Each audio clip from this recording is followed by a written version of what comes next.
Monsieur le Président de la République, Monsieur le Président de l'Assemblée nationale, Monsieur le Premier ministre, Mesdames et Messieurs, en vos rangs, grades et qualités. Il est des moments dans la vie d'une nation où le silence devient une trahison, où l'évitement est une faute, où seule la vérité, dite avec courage et avec dignité, peut ouvrir les chemins de l'avenir. Et ce moment d'aujourd'hui en est un.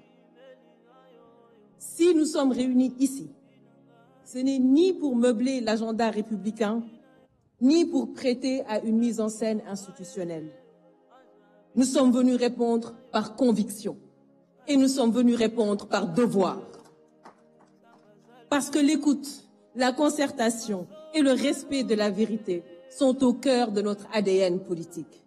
Mais aussi parce que nous devons collectivement respecter l'intelligence des Sénégalais qui n'en peuvent plus des combines politiques, des promesses sans lendemain et des stratégies de diversion. Nous espérons vivement que l'esprit de ce dialogue ne sera pas dévoyé. Monsieur le Président de la République, les Sénégalais, dans leur diversité, se sont mis ensemble pour vous élire avec un score sans ambiguïté.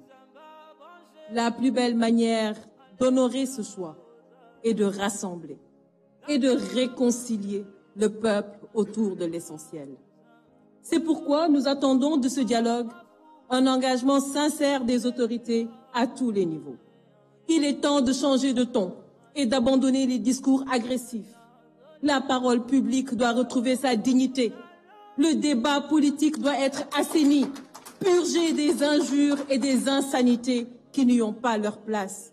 Chaque parti doit assumer la responsabilité de maîtriser ses militants. À défaut, la justice devra jouer son rôle dans toute sa rigueur. Mais nous appelons à une justice véritablement indépendante, équitable et impartiale. Nous soutenons, Monsieur le Président de la République, sans réserve, le principe de la reddition des comptes. Mais ce principe doit rester un exercice de justice, non un instrument de violence, de vengeance ou un levier de communication politique. Il ne doit pas occulter l'essentiel, la précarité croissante, l'essoufflement économique, la jeunesse en quête d'avenir, les femmes en quête de reconnaissance, la diplomatie en recul, l'insécurité alimentaire, les périls qui menacent notre sécurité intérieure et notre défense. Monsieur le Président de la République, nul ne s'attendait à des miracles au bilan de votre première année de mandat, je vous l'accorde. Mais il est désormais temps de passer à l'action et de faire rayonner à nouveau notre pays au concert des nations. Cela fait 4 longues années que notre pays est prisonnier de tensions politiques qui ont fini de fragiliser les bases de notre économie et détourner l'attention des Sénégalais des vraies priorités. Il faut refermer cette parenthèse douloureuse et lancer des réformes structurelles dans les secteurs vitaux. Éducation, santé, équité sociale, agriculture, élevage et j'en passe, industrie. Je vous propose d'organiser des états généraux pour la relance économique afin de réinventer notre modèle. Je saisis cette tribune pour porter un plaidoyer fort en faveur du secteur privé, formel comme informel. Il est temps de le replacer au cœur des priorités économiques. C'est votre meilleur allié, Monsieur le Président. Mesdames et Messieurs, en abordant les questions de la démocratie, des libertés fondamentales, le processus électoral et les réformes nécessaires, nous tenons là une opportunité précieuse de refonder notre système démocratique sur des bases plus justes, plus solides et plus inclusives.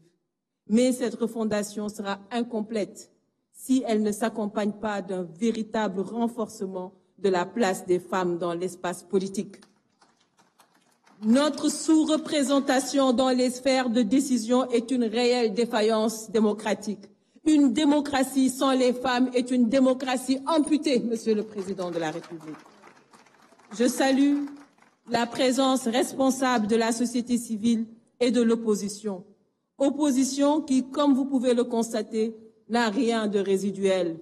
Elle est vivante, elle est consciente, elle est exigeante. Mais cette responsabilité, mes chers collègues de l'opposition, nous oblige.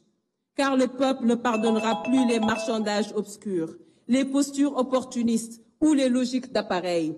Il y a un temps pour la politique et un temps pour la construction nationale. En fait, le temps de la rupture est arrivé.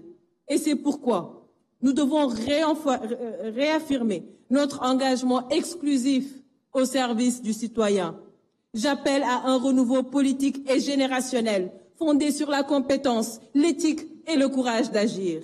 Cela ne nous empêchera jamais de garder notre liberté de ton, ni d'assumer notre rôle de sentinelle vigilante. Je vous remercie de votre aimable attention.